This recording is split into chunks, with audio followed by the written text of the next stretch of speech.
नमस्कार दोस्तों, एमका की प्रोग्रेस को लेकर एक बड़ी खबर आ गई है। जिस टेक्नोलॉजी को लेकर ये खबर आई है उसके बिना एमका की कल्पना करना भी संभव नहीं है, या ऐसे भी कह सकते हैं कि इसके बिना स्टेल्थ विमान की कल्पना नहीं कर सकते। यह उन सब के लिए अति महत्वपूर्ण है, चाहे वह अमेरिकी F-22 राप्टर हो या F-35 लड़ाकू विमान, या जो विमान अभी बनने की प्रोसेस में है जैसे Su-35 या चीन का J-20 स्टेल्थ लड़ाकू विमान। ये सब इस टेक्नोलॉजी के बिना किसी काम के नहीं है। इसी क्रिटिकल टेक्नोलॉजी पर ADA यानी एरोनॉटिकल डेवलपमेंट एजेंसी, जो DRDO के अंतर्गत एमका का सारा काम देख रही है, उसी की तरफ से इसे लेकर एक खबर जारी की गई है। दरअसल स्टेल्थ लड़ाकू विमान को स्टेल्थ बनाने में दो चीजों का बड़ा रोल होता है। पहली, रडार अब्जॉर्बिंग स्टेल्थ कोटिंग। यह लड़ाकू विमान के बाहरी हिस्से पे लगाई जाती है। इसका काम जमीन पर स्थित रडार सिस्टम को चकमा देना, यानी ये डिफेंस सिस्टम से निकलने वाली रडार वेव जिसकी सहायता से लड़ाकू विमानों को ये रडार पकड़ते हैं, उन्हें एब्जॉर्ब कर देता है, जिससे ये लड़ाकू विमान स्टेल्थ बने रहें। वहीं दूसरी तकनीक होती है इंटरनल वेपन बे, यानी एक लड़ाकू विमान अनेकों हथियारों को अपने साथ ले जाते हैं। ये इसके बाहरी हिस्से पर लगे होते हैं,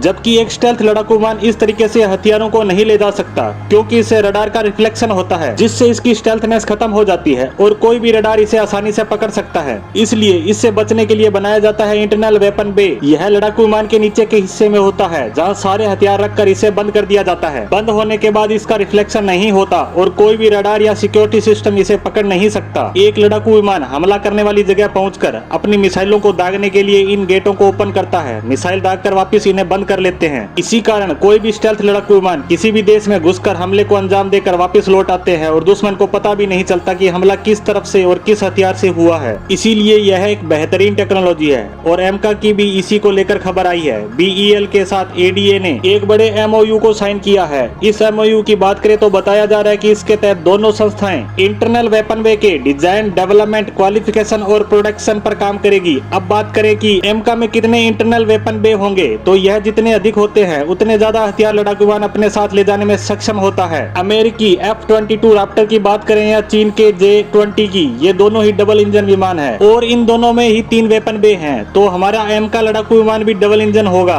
तो इसी से अंदाजा लगाया जा सकता है कि इसमें भी कम से कम 3 वेपन बे हो सकते हैं। स्टेल्थ लड़ाकू विमान इन वेपन बे के बाहर भी दूसरे लड़ाकू विमानों की तरह हथियार लटका कर ले जा सकते हैं, जिनसे इनकी हथियार ले जाने की क्षमता बढ़ जाती है, परंतु ये इससे स्टेल्थ नहीं रहते और रडार वेव की वजह से ये सिक्योरिटी सिस्टम की पकड़ में भी आ सकते हैं। इस तरह एक स्टेल्थ लड़ाकू विमान के पास वेपन बे के अंदर और बाहर दोनों जगह हथियार ले जाने के ऑप्शन होते हैं, जिससे इसकी हथियार ले जाने की क्षमता को कम या ज्यादा किया जा सकता है। एमका के वेपन बे की लंबाई चौड़ाई की बात करें तो यह 4.2 मीटर लंबी और 2.2 मीटर चौड़ी होगी और इस बे को मात्र 2.5 सेकंड में ओपन कर मिसाइल को दागकर वापस बंद कर लिया जा सकेगा।